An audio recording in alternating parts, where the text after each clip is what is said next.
ज़रूरत महसूस की गई कि ख़वातीन को भर्ती किया जाए। उसकी वजह ये थी कि शायद मर्द हज़रात जो हैं वो ह्यूमन राइट्स को इतना हसास तरीके से नहीं देख रहे थे जितना ख़वातीन देख सकती हैं, और ख़ुसूसन जब बच्चों की और औरतों की बात आती है। मुझे बहुत अजीब सा लगता है जब मुझे कोई पुलिस ख़वातीन कहती हैं कि जी हमें क्यों जेंडर क्राइम के साथ बांध दिया जाता है, हम तो थानों में सर्व करना चाहती हैं, हम तो चोर डाकू पकड़ना चाहती हैं। इस काम के लिए पिछले कई सालों से मर्द हज़रात बहुत तगोदो कर रहे हैं, और उनकी जो हालत है वो आप लोग देख चुके हैं, जो थानों की हमारी आजकल हालत है। हमने आपके लिए स्पेशलाइज्ड सेल्स बनाए हुए हैं, जेंडर क्राइम सेल्स बनाए हुए हैं थानों में। आप लोगों का थानों में जाने का मकसद क्या होगा? वो ये होगा कि लोगों का थाने पे एतबार बढ़े, और सबसे ज़्यादा ये कि अपने बच्चियों के लिए, अपने बच्चों के लिए लोग महफूज तरीके से थाने में आना जो है उनके लिए आसानी हो। मेरी सर्विस का आगाज़ ड्यूटीशिप जब शुरू हुई थी तब मैंने 2 एक्सपीरियंस ऐसे किए थे जिसने मुझे हिला के रख दिया। एक ये था कि एक 8वीं क्लास की बच्ची जो है वो नहीं मिल रही थी, और बार बार जब उसका बाप रोता हुआ DPO ऑफिस आता था तो मैं एक ही बात SHO की बार बार सुनती थी कि सर हमने फुटेज देखी है, बच्ची स्कूल से अपनी मर्ज़ी से गई है। 8वीं क्लास की बच्ची अपनी मर्ज़ी से गई है और आप उसको ढूंढ नहीं रहे क्योंकि वो अपनी मर्ज़ी से गई है।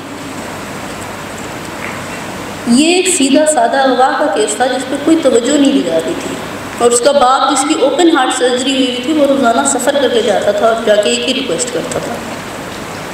थोड़ा सा केस को फॉलोअप जब DPO साहब ने किया तो पता चला कि उसका ट्यूटर ही उसको निकाल के कहीं लेके जा रहा था बेचने के लिए, और इतनी सी तवज्जो देने से बच्ची 2 दिनों में बरामद हो गई। ये आपको मैं बता रही हूँ थानों की मेंटेलिटी। थाने चल रहे हैं 489F पे, 406 पे, 408 पे, कब्जे पे सारा दिन आपके थाने की गाड़ी चलती रहेगी, इधर कब्जा हो रहा है उधर कब्जा हो रहा है। लेकिन अगर किसी की बच्ची अगवा हो गई है तो थाने की गाड़ी मूव नहीं करेगी। दूसरा जो मेरा एक्सपीरियंस था वो एक कत्ल का था। एक खातून जिसके बारे में मुझे पता चला कि उसने जहरीली कुछ खा ली है, मैं वहाँ पे गई, मॉर्चरी में मैंने उसको देखा, और उससे पहले मैं उस मौके को विज़िट करने गई। जब मैं मौके को विज़िट करने गई तो मेरे सामने वो बर्तन धोना शुरू हो गए जिसमें वो कह रहे थे कि इसने कुछ पिया है। क्या ज़रूरत है उस वक्त बर्तन धोने की? यानी वो कुछ छुपाना चाह रहे थे, लेकिन ये सब कुछ थाने की आंखों और नाक के नीचे हो रहा था SHOs की, और उन्हें इसकी कोई परवाह नहीं थी। क्यों नहीं परवाह? वैसे तो कत्ल हो जाए, आदमी कोई कत्ल हो जाए तो थाना हिल जाता है, और वो हिल क्यों जाता है? क्योंकि दोनों तरफ से लेन देन शुरू हो जाएगा। लेकिन अगर बेचारी औरत कत्ल हो जाए जिसको उसका बाप भी जायदाद में से हिस्सा नहीं देता तो उसको फौरन खुदकुशी का नाम दे दिया जाता है। और वो क्यों दे दिया जाता है? वो इसलिए दे दिया जाता है ताकि आगे कार्रवाई ना करनी पड़े। अब आप कहेंगे कि हम कांस्टेबल्स हैं, हम तफ्तीशी अफसरान तो है नहीं, हमारा इससे क्या लेना देना? किसी खातून का मेडिकल, किसी खातून की डेड बॉडी को मेल ऑफिसर हाथ नहीं लगा सकता। आप लोग जब जाएंगी डिस्ट्रिक्ट्स में, आप लोग वाहिद ख़वातीन होंगी जो वहाँ पे मौजूद होंगी। ज़रूरी नहीं है हर जगह पे सब इंस्पेक्टर या ASI बैठी हुई हो। जब मैं AIG जेंडर क्राइम थी 2018 में तो मुझे डायरेक्शंस मिली थी कि आप थानों में जेंडर क्राइम सेल्स बनाएं।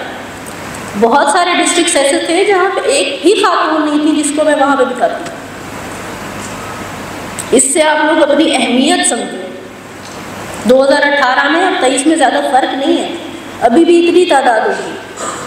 तो आप जहाँ पे जाएंगी वहाँ पे आपकी जिम्मेदारी मर्दों के मुकाबले में 10 फोल्ड ज़्यादा होगी। वो तो शायद यही मैंने आपको 4-5 सेक्शन बताए, इनसे बाहर ही नहीं आते। और झूठी गवाही, इसके बारे में जो सज़ा इस दुनिया में है सो है, लेकिन अगले जहान में बहुत है। जब हमारी ख़वातीन कत्ल होती हैं जिसको खुदकुशी का नाम दे दिया जाता है, मैंने आपको बताया कि उसमें आपकी गवाही रिक्वायर्ड होती है शुरू से आखिर तक। ये वो कत्ल होता है जिसका मुद्दई, वकील, मुंसिफ ऊपर बैठा हुआ है। इसलिए आप लोगों ने जब भी क्राइम सीन को विज़िट करना है मर्द हजरात के साथ जाके, एक तो ये कि विज़िट ज़रूर करना है। अगर आपको कहा जाए रात को घर में कॉल करके कि मैडम ये सुबह कत्ल हुआ था, सुबह वो बच्ची ने खुदकुशी की थी, आप इस पर ज़रा साइन कर दीजिए, तो बहुत मोहतात हो जाइए। अपने आप को एक्टिव रखेंगी, थानों में रहेंगी, तो आपको पता चलेगा आपका नाम कहाँ कहाँ यूज़ हो रहा है, आपके साइन कहाँ कहाँ यूज़ हो रहे हैं। लेकिन अगर आप थाने जाएंगी नहीं, जो कि एक कॉमन प्रैक्टिस है, तो फिर आपसे आपके घर में आके साइन करवा लिए जाएंगे और इसी तरह की चीज़ों पे करवाए जाएंगे।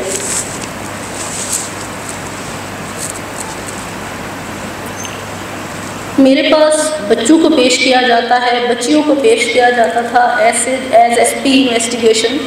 ऐसे बच्चियां बच्चे जिनको रेप किया गया, एक तरफ मुलज़िम को हथकड़ी लगा के पेश किया जा रहा है, एक तरफ बच्चे को साथ लाया जा रहा है, 4, 5, 6 साल का बच्चा बच्ची जिसके साथ रेप हुआ है, वो अपने मुलज़िम के साथ आ रहा है, उसके दिमाग पे क्या बीतती होगी। साथ में वो कपड़े खोल के दिखाए जा रहे हैं, साथ में तफसीलात बताई जा रही हैं। ये नहीं है कि इसमें कोई ख़राबी थी, मसला ये है कि वो जो सेंसिटिव चीज़ मेरे अंदर आई, हसासियत मेरे अंदर बतौर औरत आई, जो मैं इसीलिए तो बार बार कहती हूँ कि औरत और मर्द बराबर नहीं है, हम हसास हैं, हम सेंसिटिव हैं।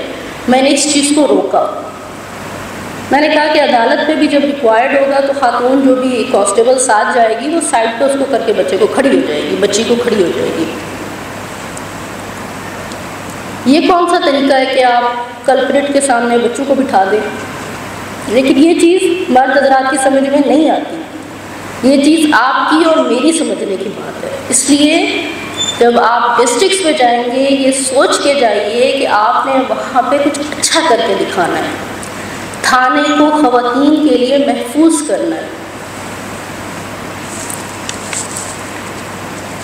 अब आप लोग ये सोच रहे होंगे कि ख़वातीन क्यों गवाही पे साइन कर देती हैं, झूठी गवाही पे क्या चीज़ मजबूर करती है? ख़वातीन करप्शन नहीं करती, ख़वातीन को पैसे नहीं मिलते। उनका जो सबसे बड़ा वीक पॉइंट है वो ये है कि वो घरों में रहना चाहती हैं। इसी बुनियाद पे मुहर्ररान उनकी हाज़िरियाँ लगवाते रहते हैं, हफ्ते में एक दिन उनको बुला लेते हैं, या कम से कम जब उन्हें कोई सीनियर बुलाए तब बुला लेते हैं, उसी दिन वो आती हैं और जो काम उनका होता है किसी को पेश करवाना वो करवा के सीधा वापस चली जाती हैं, कोई ज़हमत आगे मिलने की नहीं करती। ये छोटा सा लालच है जिसकी बुनियाद पे ख़वातीन हर वो उस चीज़ पे साइन कर देती हैं जिस पे नहीं करना चाहिए। हमारा एक लॉ बना हुआ है Punjab protection of destitute and neglected child acts, उसके अंदर लिखा गया है कि बहुत सारे बच्चों के प्रोटेक्शन के लिए चीज़ें हैं, जिसमें एक ये भी है कि अगर कोई भिखारन या कोई और बच्चों को नशा आवर चीज़ दे के भीख मांग रही है तो उसके ऊपर सेक्शन ऑफ लॉ लगता है। घरों में बच्चों को छोटी उम्र में उनसे काम करवाया जा रहा है, उसके ऊपर सेक्शन ऑफ लॉ लगता है। मैंने चाइल्ड ऑफेंडर्स के रजिस्टर्स के लिए रिक्वेस्ट की थी और वो अभी थानों में मौजूद है, लेकिन उनमें एक भी एंट्री नहीं मिली कि उन ऑफेंडर्स का नाम ही लिख दें। मैं आपको सिर्फ ये बता रही हूँ कि जो मर्द हजरात अक्सर कहते हैं ख़वातीन काम नहीं करती, तो उनके काम ये है, उनकी हसासियत का लेवल ये है कि उन्होंने आज तक उन रजिस्टर्स को खोल के भी नहीं देखा कि इसमें हमने लिखना क्या है। आप लोगों का काम 10 फोल्ड्स इंक्रीज़ कर जाएगा जब आप थानों में जाएंगी। जेंडर से रिलेटेड काम मिले तो उस पर मुँह मत बनाइएगा कि जी क्या हमें हर वक्त औरतों और बच्चों के पीछे लगाए रखते हैं। यकीन माने उनका और कोई नहीं होता। मेरी थ्रू आउट सर्विस इस तरह की देखा गया है कि लोग विज़िट भी नहीं करते क्राइम सीन को, घर में बैठे लिख देते हैं कि हाँ जी खुदकुशी की थी। औरत का गला कटा पड़ा है उसको भी खुदकुशी कहेंगे। हर हालत में उस औरत का कत्ल छुपा दिया जाएगा। ऑनर किलिंग में तो अब तो नहीं डालते, अब बड़ा एक तरीका किया है इन्होंने, जब से ऑनर किलिंग पे सेक्शन ऑफ लॉ आया है, जब से ऑनर किलिंग की सज़ा मुख्तस हुई है तब से अब ये लिखते हैं घरेलू झगड़ा हुआ है। आपके पास ख़वातीन रेफ़र होंगी, DPO साहिबान आपको रेफ़र करेंगे, क्योंकि आप लोग 4-5 तो ख़वातीन जाएंगे डिस्ट्रिक्ट्स में, वहाँ पे आप लोगों को या तो DPO ऑफिस में लगाया जाएगा या थानों में लगाया जाएगा करीबी। तो आपको जब भी किसी खातून का लड़ाई झगड़े का केस आए उस खातून की ज़रूर बात सुनिएगा। मर्द हजरात सिर्फ 4 टिपिकल लाइनें लिख के दे देते हैं, घरेलू झगड़ा घरेलू झगड़ा घरेलू झगड़ा, आखिर में लाश आती है, उसके नाक की हड्डी टूटी हुई है, उसकी टांग की हड्डी टूटी हुई है, कोई बात नहीं, घरेलू झगड़े में चला जाएगा, ये खुद फिसली थी। क्यों? क्योंकि वो बेचारी कुछ दे ही नहीं सकती, उससे क्या लेंगी है, उसकी जेब तो खाली है। जिसको उसके बाप ने जायदाद में से हिस्सा नहीं दिया उसको खाक, उससे खाक पुलिस वालों को देना। तो इन केसेस में जो जेंडर क्राइम से रिलेटेड हो, बच्चों से रिलेटेड हो, मैं ये नहीं कहती कि जेंडर क्राइम का मतलब औरतों पे ही तशद्दुद है, मर्दों पे भी होता है। कभी कभी आपके पास ऐसी ख़वातीन आएंगी जिन्होंने मर्दों का इतना जीना दोबर किया होगा कि वो भी खुदकुशी में मजबूर हो जाएंगे। वो केसेस भी आपके पास आएंगे, उन केसेस को भी सीरियस लीजिएगा। ऐसे केसेस पे हम हंस पड़ते हैं, हालांकि इस तरह के केसेस में मर्द हजरात वाकई में खुदकुशी करते हैं। कुछ ख़वातीन ऐसी आ जाती हैं, आपने उसकी भी रिपोर्ट बनानी है, उनके खिलाफ भी कार्रवाई करनी है। जेंडर का मतलब दोनों तरफ से बराबरी रखनी है। आप में से कोई मुझे बता सकता है कि वुमेन पुलिस स्टेशंस किन केसेस को देखते हैं?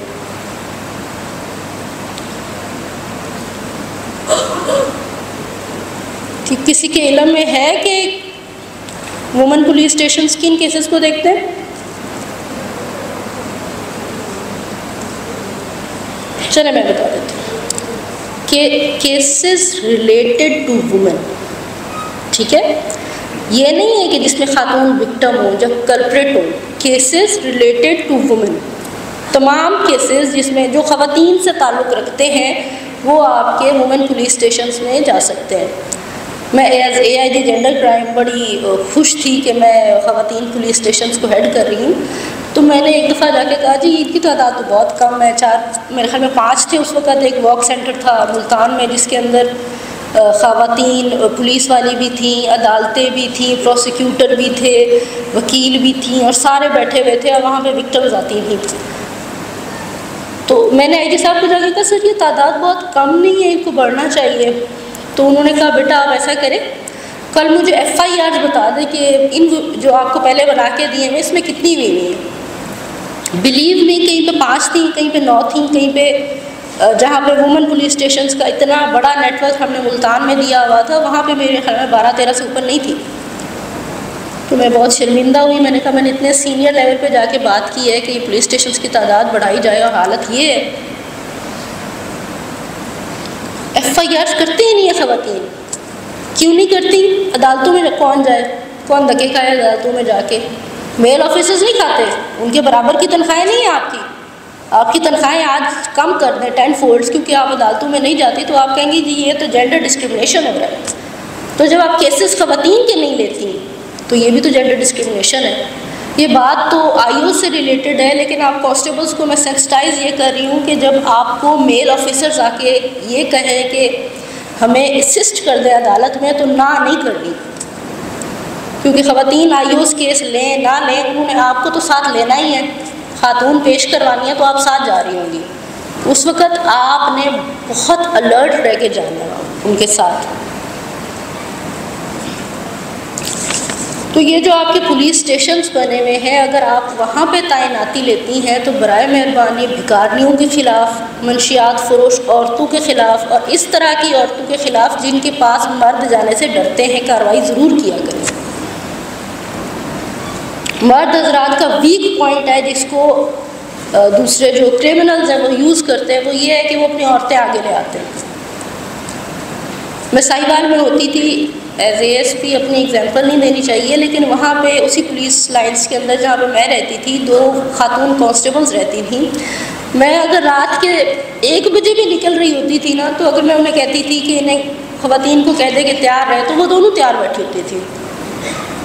अगर मैंने किसी ऐसी जगह मंशियात फरोश वगैरह पे जाना होता था रात को इंफॉर्मेशन पे, तो वो मेरे साथ चलती थी और उनको इससे कोई गर्ज नहीं होती थी कि सुबह हो गई है मैडम, हमने पूरी बस्ती छान मारी है, इतने घर तोड़ लिए, उनको इससे कोई गर्ज नहीं होती थी।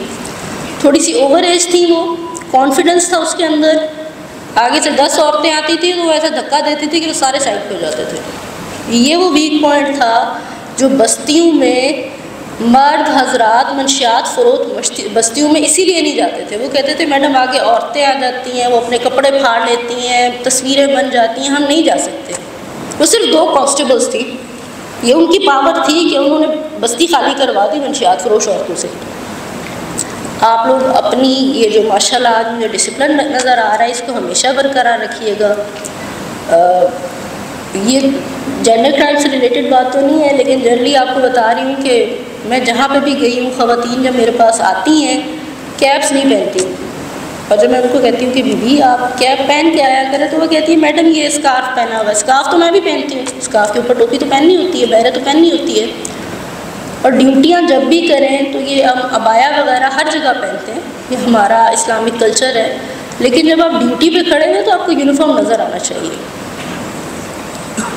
अभी तो आप नई नई ट्रेनिंग कर रही हैं, ये बुशरा का और मेरा दोनों का एक्सपीरियंस होगा कि जब फील्ड में ड्यूटी मुहर्रम में लगे या कहीं और लगे तो ख़वातीन क्या करती हैं कि उसके ऊपर अबाया वगैरह पहन लेती हैं, सो दैट के जब चुपके से निकलना पड़े तो किसी को पता ना चले।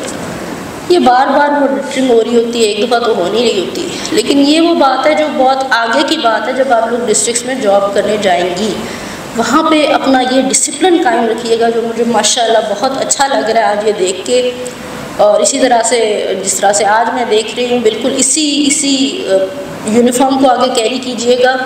एक दफ़ा UN की टीम आई हुई थी, उन्हें मैं पुलिस स्टेशन दिखाने लेके गई ख़वातीन का, तो ये जो हमारी यूनिफॉर्म है इससे मैचिंग उन्होंने जो है ना मेकअप किया हुआ था ख़वातीन ने वहाँ पे, वो आँखों के ऊपर वो और ऑरेंज कलर की लिपस्टिक्स लगाई हुई थी और जितना घर में ज्वेलरी पहनी हुई थी पड़ी हुई थी वो सारी पहन के आ गई थी। वो बहुत बुरा तासुर गया था। तो आप लोगों ने हमेशा ख्याल रखना है कि आप लोगों ने डिसेंट रहना है। जैसे आज माशाल्लाह आप प्यारे प्यारे मुझे नज़र आ रहे हो, आप लोगों को तो मेकअप की वैसे ज़रूरत भी नहीं है कई साल तक। तो आप लोगों ने अपनी ये डिसेंसी जो इस वक्त मुझे नज़र आ रही है, ग्रेस, इसको हमेशा आगे लेके चलना है। इस अपनी डिसेंसी और ग्रेस और अपने ख़ानदान के नाम को कभी कॉम्प्रोमाइज़ नहीं करना, अपनी इज़्ज़त को कभी कॉम्प्रोमाइज़ नहीं करना। कोई आपको नज़र आ रहा है फ़िलहाल बीबी जो है वो तो घर बैठ के तनख्वाह ले रही है और हम तो थानों की ड्यूटियाँ कर रहे हैं, उससे जेलस होने की कोई ज़रूरत नहीं है। ये जो रेपुटेशन होती है ना, ये जो हमारी रेपुटेशन होती है, ये जो हमारा ख़ानदान का नाम होता है, ये बहुत ट्रैवल करता है। इसको हमेशा अपने बुलंद रखना है। ये नहीं देखा कि फ़िलहाल कामयाब है मैं नाकाम हूँ, ये कामयाबी नहीं है कि आप घर में बैठ के तनख्वाहें ले रहे हैं। कामयाबी ये है कि आपका नाम बने। और मैंने आपको बताया कि मर्द कांस्टेबल्स के मुकाबले में आपके पास नाम बनाने का बहुत मार्जिन है, और कोई नहीं होगा डिस्ट्रिक्ट में ख़वातीन के केस देखने के सिवाय आप लोगों के। Thank you so much. अगर किसी को कोई क्यूरी है तो आप पूछ सकते हैं। बहुत लंबा हो गया।